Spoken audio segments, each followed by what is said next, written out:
শুধু তোমারই জন্য সিরিয়ালের আজকের পর্বে আমরা দেখতে পারবো রাহি রাহুলকে বলেন, ভদ্রতাটুকুও ভুলে গেছো নাকি? রাহুল বলেন, সরি, আপনার থেকে আমি ভদ্রতা শিখব? আপনার মুখে এসব কথা মানায় না ম্যাডাম।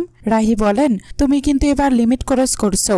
রাহুল বলেন, আমিও তাই ভাবছিলাম যে হঠাৎ করে আমাদের কলেজে কোন এমন প্রফেসর এলো যে বাচ্চাদের খেলতে দিচ্ছে না। আপনি জানেন, আপনি যাদের ফুটবলটা পাঞ্চার করেছেন তারা সবাই ন্যাশনাল খেলতে যাবেই। আপনি বোঝেন এটা কতটা গর্বের ব্যাপার? অবশ্য আপনি এসব কি করে জানবেন?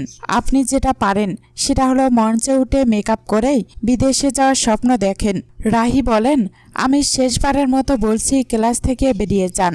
রাহুল বলেন, আপনার নিজের কোনো আইডেন্টি আছে? নেই, মান সম্মান কিছুই নেই। বিদেশে যাওয়ার হ্যাংলামো যার, আর আপনি হয়েছেন লেকচার। রাহি বলেন, ওই পাত্রী বাছাই করা কম্পিটিশনে আমি নিজের ইচ্ছায় যাইনি, গেছিলাম নিজের পরিবারের জন্য। ওই মিথ্যা কথাগুলো পর্যন্ত আমি বলিনি, এমনকি জানতামও না। তাছাড়া তুমি কে এইসব তুলে আমাকে কথা বলার? তোমাকে কোনো কৈফিয়ত দেওয়ার প্রয়োজন আমি মনে করি না। শুধু একটা কথা কান খুলে শুনে রাখো, এই দেশ আমার প্রাণ, আর আমি এই দেশ ছেড়ে কখনো কোথাও যাব না। তাছাড়া এই কথাগুলো আমি তোমাকে কেন বলছি? আমার কপালটাই এমন যে এমন মানুষ জোটে না যারা শুধু অপমান করতেই জানে।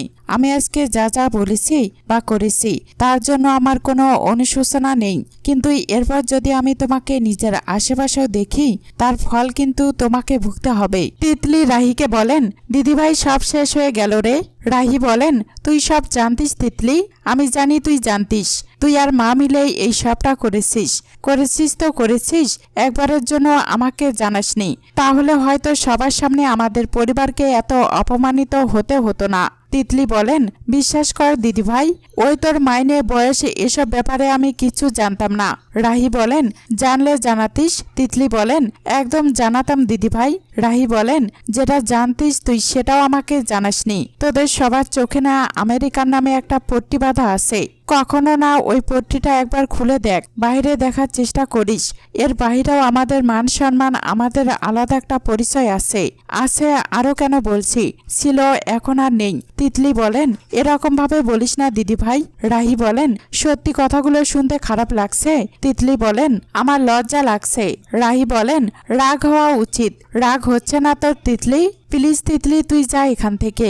আমি তোর সাথে এই বিষয়ে কোনো কথা বলতে চাই না, আমাকে একা ছেড়ে দে। তিতলি রাহিকে বলেন, এই দেখ, এটা আমি বলেছিলাম না, এবার আমার স্বপ্ন পূরণ হবেই হবে। আমাদের দুজনের বিয়ে একসাথে হবে। তাহলে তিতলির সাথে পীযূষ আর রাহির সাথে শুভদীপ।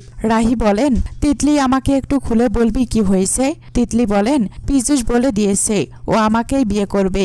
এই কম্পিটিশনের পর ও আর ওর মা আসবে আমাদের বাড়িতে সম্বন্ধ নিয়ে।